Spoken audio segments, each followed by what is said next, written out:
이제 오늘은 하루 종일 비가 왔는데 이제 비가 겨울 느낌이 완전히 없고 이제 봄비라는 게 느껴집니다.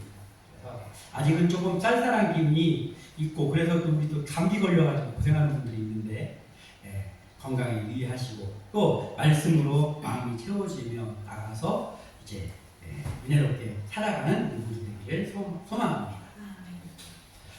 우리가 신앙생활 하는데 많은 중요한 것이 있는데 그 중에서 정말 중요한 것 중에 하나가 있는데 그게 뭐냐면 회개죠. 회개. 우리는 회개를 빼놓고 얘기할 수 없는 기독교잖아요. 이 회개라는 게 이게 한문인데 이게 뉘우칠 회자에 고칠 개를 써서 회개입니다. 그러니까 뉘우치고 고친다 이런 거예요. 그러니까 뉘우치기는 했는데 막 울부짖으면서 막 기도했어. 그런데 며칠 후에 만나보니까 달라진 건 하나도 없어. 여전히 야박하고 여전히 싸납고 그러면 회개는 아니라고 볼 수 있죠. 회에서 멈추는 거죠.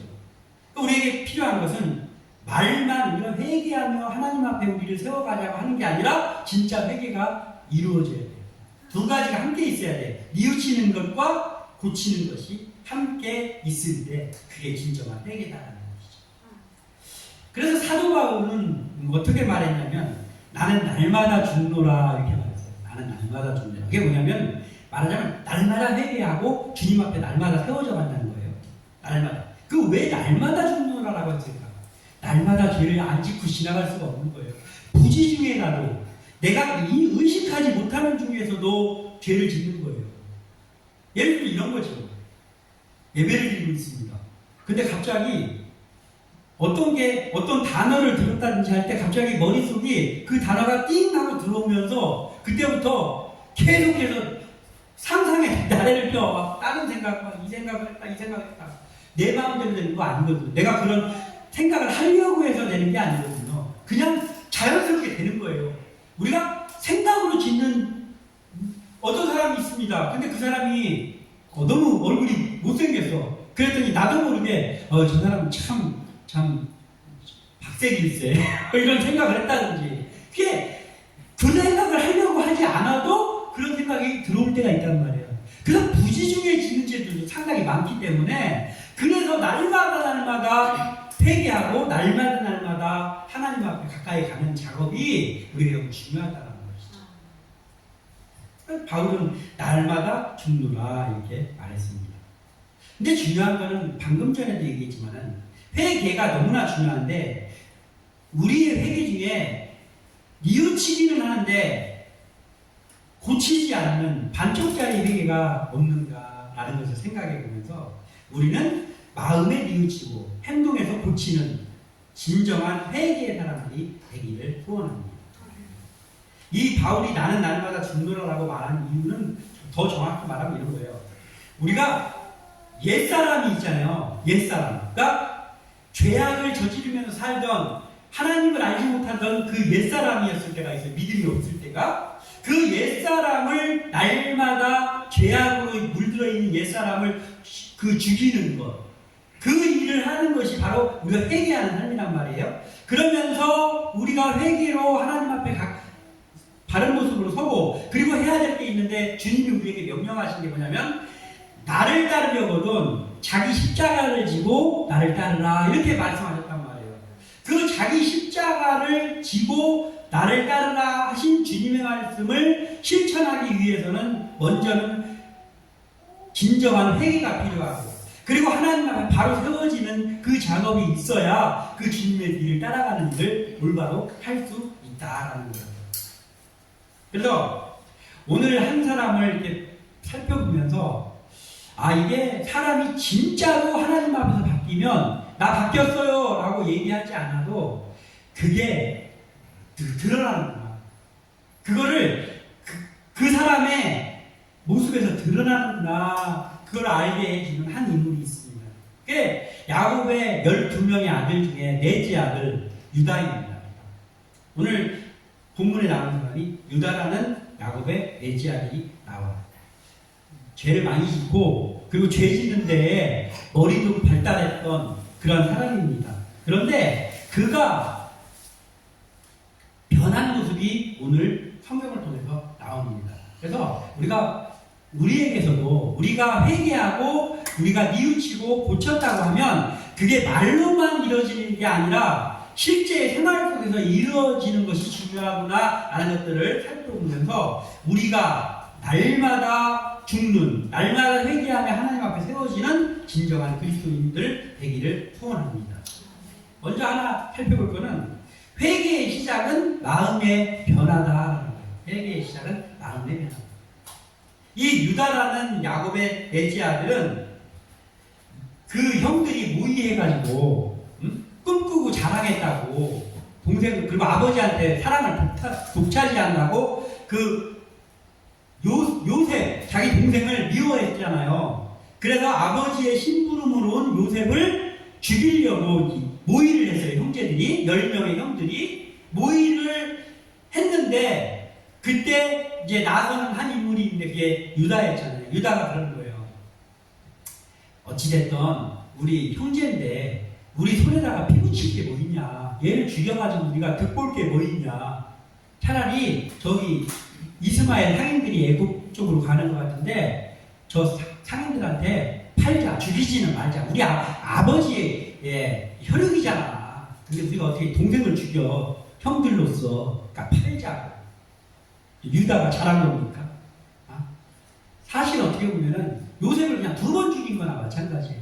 뭐 형들의 손에 죽다가 살기는 했지만 자기의 친형들 10명의 친형들에 의해서 알지도 못하는 나라에 노예로 팔려간다는 것은 죽은 것보다도 어떻게 보면 더 살아있어도 살아있는 게 아닌 고통이 아닙니까? 이 요셉을 팔면서 그 유다가 이익까지 그 동생을 팔아가지고 이익까지 얻은 그러한 매정한 형입니다. 이 말씀을 준비하다 보니까 공교롭게도 이런 거예요. 우리 예수님도 형제는 아니지만 그 제자한테 팔렸잖아요. 제자가 그 예수님을 팔았는데 그 예수님을 판 제자도 하필이면 유다입니다. 가룟입니다. 이 유다라는 이름이 이게 참 그러면서 어쨌든 이 유다가 그 요셉을 팔면서 지금으로 말하면은 인신매매도 아니고 이게 뭐라고 표현해? 만약에 유다에게 이렇게 죄를 입힌다고 하면 가중처벌 대상인 것 같아요. 이런 사람이었습니다. 그래서 37장에 창세기 37장에 요셉이 형들에 의해서 노예로 팔립니다. 그리고 39장에 창세기 39장에는 애굽의 장군 보디발의 집에 노예로 팔려가는 장면이 나와요. 그런데 그 37장과 39장 사이에 38장이 있는데 그 흐름하고 맞지 않게 그냥 뜬금없는 사건 하나가 38장에 나와요. 그게 뭐냐면은 유다가 그 자기 동생을 팔았던 그 유다가 죽은 자기 아들의 아내, 그러니까 자기 며느리죠. 자기 며느리와의 사이에서 아이를 낳는 그 내용이 거기 있어. 그러니까 이 유다라는 사람이 참 이 형편없는 사람이었던 것 같아요. 자기 며느리하고의 사이에서 아들을 낳지를 않나. 자기 친동생을 팔아먹지를 않나. 막 이런 일들을 저질렀죠. 그러니까 유다는 참 요령도 잘 피우고 그리고 죄를 참 많이 지은 사람이에요. 즉 회개를 할 일이 참 많은 사람이었다라는 거죠. 그런데 오늘의 본문은 그런 일이 있고 나서 세월이 흘렀어요. 세월이 15년에서 20년 정도를 흘렀다고 볼 수 있습니다. 왜냐하면 그 요셉이 팔려갈 때 17살이었는데 30살에 국무총리가 됐거든요. 그리고 국무총리가 돼서 몇 년 후의 일이에요, 지금. 그러니까 한 15년에서 20년 정도 흐른 그 후에 유다의 모습입니다. 그런데 오늘 본문을 통해서 보면, 그리고 본문 이쪽 저쪽에 있는 오늘의 사건들을 통해서 보면 그 세월이 흐른 후에 유다의 상태가 참 좋게 변했다라는 것을 알게 됩니다. 창세기 43장, 오늘 본문의 바로 앞에 있는 창세기 43장 8절에서 9절에 보면 이런 내용이 나옵니다. 유다가 그의 아버지 이스라엘에게 이르되 저 아이를 나와 함께 보내시면 우리가 곧 가리니 그러면 우리와 아버지와 우리 어린 아이들이 다 살고 죽지 아니하리이다. 내가 그를 위하여 담보가 되오리니 아버지께서 내 손에서 그를 찾으소서. 내가 만일 그를 아버지께 데려다가 아버지 앞에 두지 아니하면 내가 영원히 죄를 지이다. 아멘. 이런 내용이나 이 내용이 무슨 내용이냐면 이런 거예요. 세월이 15년에서 20년이 흘러서 그 일대의 모든 지방에 그 가뭄이 들었어요. 가뭄이 들었는데 지혜로운 국무총리가 있는 애굽에는 음식이 있다는 거예요. 그래서 아버지 야곱이 그 형제들에게 야 가서 우리 이거 굶어 죽으면 안 되니까 가서 양식을 사와라 해가지고 애굽으로 그 형들이 갔습니다. 근데 요셉이 살아있을 거라고 생각도 못하고 있는 상태에서 그냥 요셉을 국무총리로 보는 거예요. 그런데 거기서 이제 그 양식을 살려고 그러는데 갑자기 애굽의 국무총리가 이 사람은 이거 우리나라 정탐하러 왔다고 정탐꾼들이라고 하면서 그들을 가두었어요. 그러면서 믿어주지를 않습니다. 그때 이제 이 형제들이 우리는 그 정탐꾼이 아닙니다. 우리는 지금 너무 배가 고프고 이제 양식이 다 떨어져서 그래서 살아야 되기 때문에 여기에 양식을 사러 온 정직한 사람들입니다. 이렇게 이제 얘기를 했어요. 그랬더니 그 요셉 국무총리가 그들이 알아보지 못하니까요.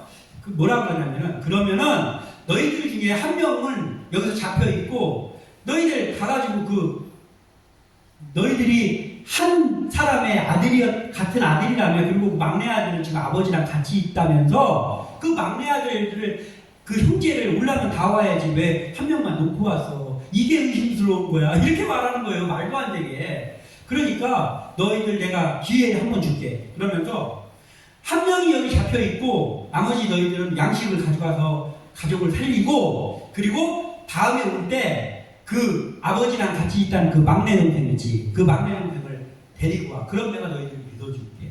이렇게 하면서 보낸 거예요. 그러니까 이제 시몬이라는 한 사람만 거기에 붙잡혀 있고 나머지 형제들이 오면서 야 이거 어떻게 해야 되냐 이거 우리가 왜 정탐꾼으로 오해를 받고 왜 하나님이 우리에게 이런 일 당하게 할까 하면서 지금 오고 있는데 오다가 잠시 쉬었다가 그 자루를 자기들이 메고 간 그 짐들을 이제 잘 물건이 있나 풀러봤더니 그 속에 자기네가 양식을 사려고 가져가는 돈이 그대로 들어있는 거예요.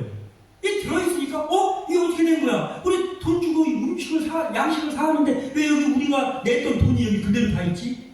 야 이거 큰일 났다니. 진퇴양난이 된 거예요. 다시 돌아갈 수도 없고 그렇다고 다시 집으로 가면 다음에 또 음식을 사러 가야 되는데 이거 갔다가는 잡힐 거 아니에요. 너희들 저번에 돈 안 내고 돈 가지고 도망갔지? 이렇게 할 거 아니에요. 그래서 이들이 막 근심이 이만저만이 아닌 거예요. 일단 집으로 갔습니다. 그래서 이제 그 얘기를 자초지종을 얘기를 하면서 이제 그 사온 음식을 먹었는데 어느 정도 먹다 보니까 다 떨어졌어 다시. 그래서 다시 음식을 사러 가야 돼. 근데 갈 수가 없는 거예요. 어떻게 해야 돼요? 근데 형제는 하나 붙잡혀 있고 그때에 이제 오늘 이 유다가 활약을 하는 장면이 나옵니다. 유다가 아버지한테 얘기하는 거예요. 아버지, 우리가 이 베냐민, 우리 막내 동생 베냐민을 데리고 가야만 양식을 살고 또 시므온 형도 또 찾아와야 되니까 그러니까 제가 데리고 가는데요. 제가 모든 책임을 지겠습니다. 제가 가서 이 아이를 잘 보호하고 아이를 양식도 잘 사고 이 동생도 잘 보호했다가 제가 데리고 오겠습니다. 만약에 이 동생한테 무슨 일이 생기면 제가 책임지겠습니다. 말하면 저를 죽이든 살리든 제가 책임지겠습니다. 이거예요. 자기가 책임지겠다는 거예요. 이 모습만 봐도 유다가 그 동안에 변했구나. 옛날에 유다가 아니구나. 그런데 또 한 형이 있잖아요. 첫째 형. 이 첫째 형은 좀 그런 것 같아요.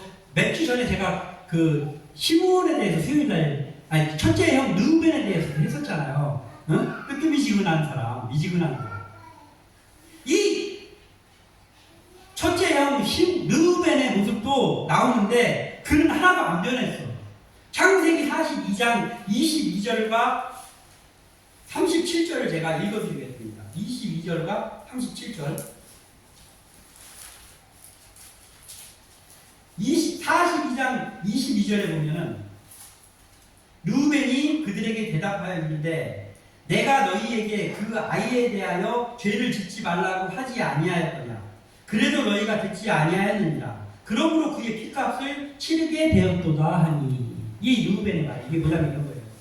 지금 그 애굽의 국무총리가 정탐꾼이라고 막 하고 그러니까 그게 요셉이라는 생각을 못하고 그가 못 알아들을까라고 생각하면서 자기네 나라 말로, 히브리 나라 말로 형제들한테 얘기하는 거예요. 야, 그러니까 내가 그때 요셉 그 해하지 말라고 내가 얘기했는데 니네가 요셉 저 팔아먹는 바람에 이런 걸 당한 거 아니야. 이렇게 얘기하는 거예요, 르우벤이. 그쯤 되면은 큰형이니까 야, 어쨌든 그건 지난 일이고 야, 우리가 어떻게 여기서 어떻게 해야 될지 우리가 서로 맞대고 생각도 해보고 그러자. 해야 되는 거 아닙니까? 그런데 남의 핑계 여전히 변하지 않고 남의 핑계를 내는 거예요. 그러니 또 뭐라 그러냐면은 37절에는 집에 가가지고 르우벤이 그의 아버지에게 말하여 이르되 내가 그를 아버지께로 데리고 오지 아니하거든 내 두 아들을 죽이소서. 그를 내 손에 맡기소서. 내가 그를 아버지께로 데리고 돌아오리이다. 이렇게 아버지한테 얘기하는 거예요. 유다하고 비슷한 얘기를 한 것 같은데 유다하고 달라. 뭐냐면 유다는 뭐예요? 제가 책임지겠습니다. 이 아이를 데리고 갔다가 무사히 못 데리고 오면 저를 죽이든 살리든 하십시오. 제가 책임지겠습니다. 근데 이 르우벤은 어떻게 된 거예요? 뭐라고 하냐면은 제가 만약에 이 아이를 데리고 갔다가 못 데리고 오면은 제 아들 두 아들을 죽이소서 이렇게 말해요. 자기는 쏙 빠져. 자기는 쏙 빠지고 자기 아들들이 문제가 있냐. 자기 아들들을 죽이소서라고 말하는 거예요. 이게 하나도 안 변했어요. 르우벤은 여전히 남 핑계대고 미지근하고 착한 것 같은데 착하지도 않고 남 핑계대고 그렇습니다. 그러나 유다는 그 시간이 흐른 후에 예전에 잔머리 굴리고 하던 유다의 모습이 남 생각을 하는 거예요. 아버지도 생각하고 가족들도 살려야 되고 그리고 갔을 때 무슨 일이 있으면 그것도 내가 책임지고 남 생각하고 그리고 희생의 마음으로 변해 있어요. 이걸 보면서 이 유다의 마음이 10수년 동안에 변했구나. 마음이 변했구나. 즉 이 말은 뭐예요? 여기에 굳이 써있지 않아도 유다가 하나님 앞에서 회개했구나 라는 것을 알 수 있는 거예요. 마음의 변화가 없이는 진정한 회개가 이루어질 수 없습니다. 그래서 우리는 먼저 하나님 앞에서 마음의 변화, 뉘우침, 진정한 뉘우침이 늘 있기를 소원합니다. 이 동생을 팔면서도 그 중에서 이익까지 얻으려고 했던 유다였잖아요. 그런데 44장에 나오는 유다는 이게 완전히 다른 사람입니다. 44장. 특히 16절, 오늘 본문 앞에 나오는 44장 16절을 보면 유다가 말하되 우리가 내 주께 무슨 말을 하오리이까? 무슨 설명을 하오리이까? 우리가 어떻게 우리의 정직함을 나타내리이까? 하나님이 종들의 죄악을 찾아내셨으니 우리와 이 잔이 발견된 자가 다 내 주의 노예가 되겠나이다. 아멘. 이런 내용. 이건 또 무슨 내용이냐면은 이제 다시 베냐민까지 데리고 애굽에 갔어요. 그랬더니 그 요셉이 그들을 보면서 이제 이 막내들이 너희 막내 동생이냐 하면서 이제 시므온도 이제 나와가지고 다시 양식을 이제 샀어요. 사가지고 이제 잘 사가지고 이제 집에 가는데 갑자기 뒤에서 그 병사들이 쫓아오는 거예요. 그러더니 스톱 잠깐 서봐. 그랬더니 아니 왜 그러시냐고. 그러니까 너희들 짐보따리 다 풀러. 우리 국무총리께서 그 점치고 할 때 사용하는 그 은잔이 있는데 그 은잔이 없어졌어. 당신들이 왔다가 가는 게 없어졌어. 그러니까 다 짐 풀러. 여기서 그 은잔이 나오는 사람은 다시 가서 노예가 될 줄 알아. 노예가 될 거야. 그러면서 다 풀러갔어요. 그랬더니 훔친 사람이 없으니까 자신있게 보십시오 하면서 풀렀어요. 그래가지고 첫째부터 해가지고 들으시다가 맨 막내 그 동생, 어린 동생, 그 동생의 짐을 보니까 거기에 은잔이 나오는 거예요. 그러니까 이 형들이 완전 다 주저앉았어. 막 울먹울먹 하면서 이거 어떻게 된 거냐, 이게 어떻게 된 거냐 하는 거예요. 그때 그래가지고 다시 이제 다시 애국으로 돌아갔어요. 짐 싸가지고. 그래갖고 우리는 훔치지 않은데 왜 이게 여기서 나온지 모르겠습니다. 막 이렇게 하는데 그때 유다가 하는 거예요. 예전 같으면 핑계나 대고 장본이나 돌리고 하던 유다인데 그의 마음이 변했어. 그러니까 어떻게 하냐면 이러는 거예요. 국무총리 카카요. 이 아이에게서 그 문자는 왜 나왔는지는 모르겠는데 제 동생이 도둑질하는 애가 아닌데 여기서 나왔으니 이건 뭐 하나님이 우리의 죄를 찾아냈다고 밖에는 할 수 없습니다. 우리가 핑계대지 않겠습니다. 그런데 이 아이만 여기에서 노예되는 게 아니라 우리 형제들이 다 노예가 되겠습니다. 이렇게 말해요.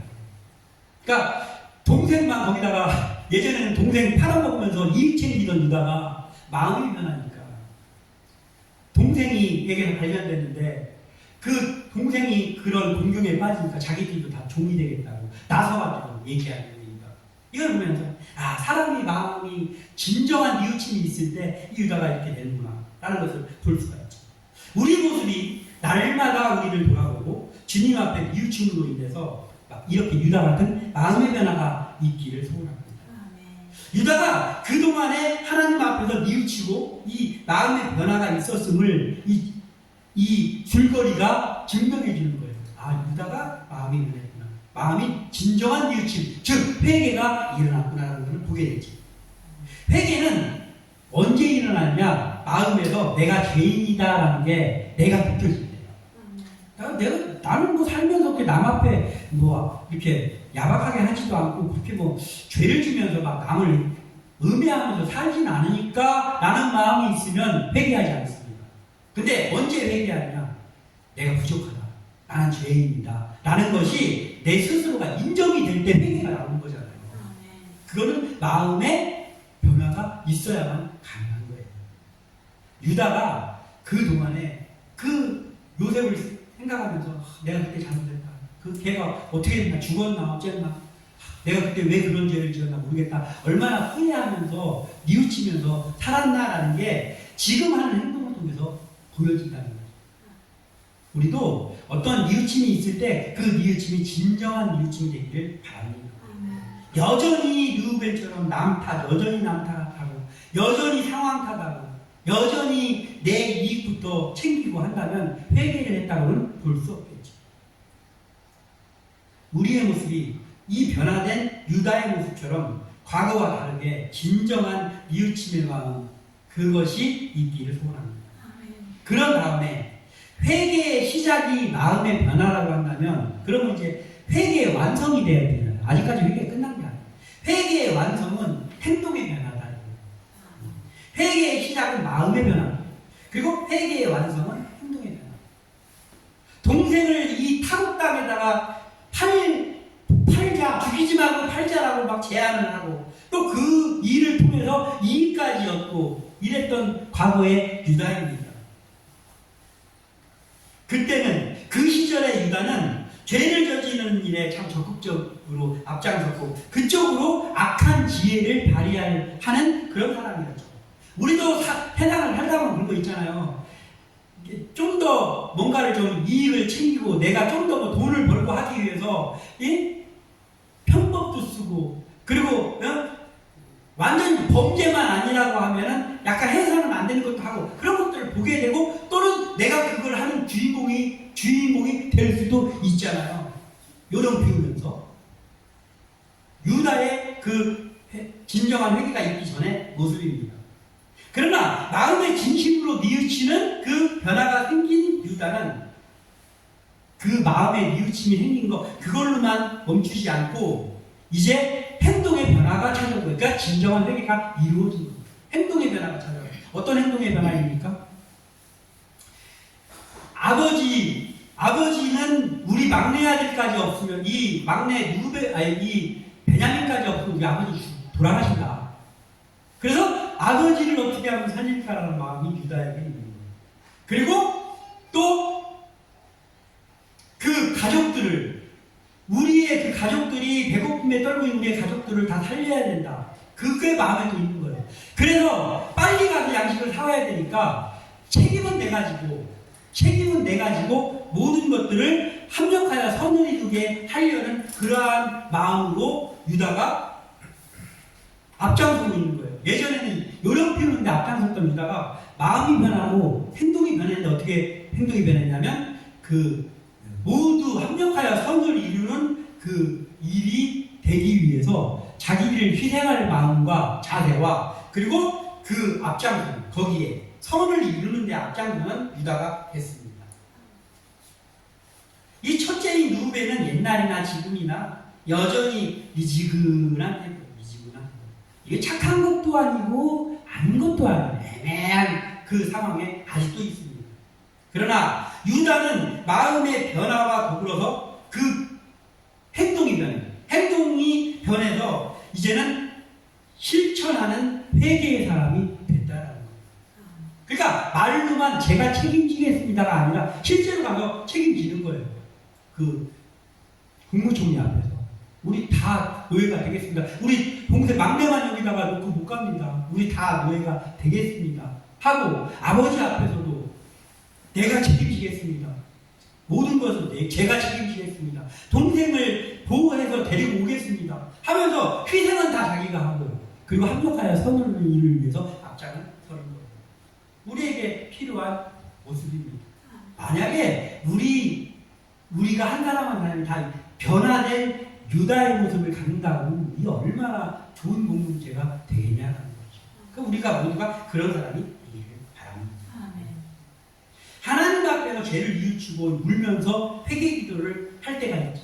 회개 기도 합니다. 근데 그 회개 기도를 하고 일어나면 하나님 앞에 다 자복하고 회개하고 해도 마음이 시원하네. 평화가 찾아왔네. 미안하지만 그건 그냥 시작일 뿐입니다. 그건 이제 시작한 거예요. 회개 기도하고. 뭐예요? 아직까지 뉘우치기만 한 거잖아요. 그 다음이 중요해요. 사실은요, 우리의 회개 속에는요, 그 회는 잘하는데 개가 잘 안 될 때가 너무나 많다는 거예요.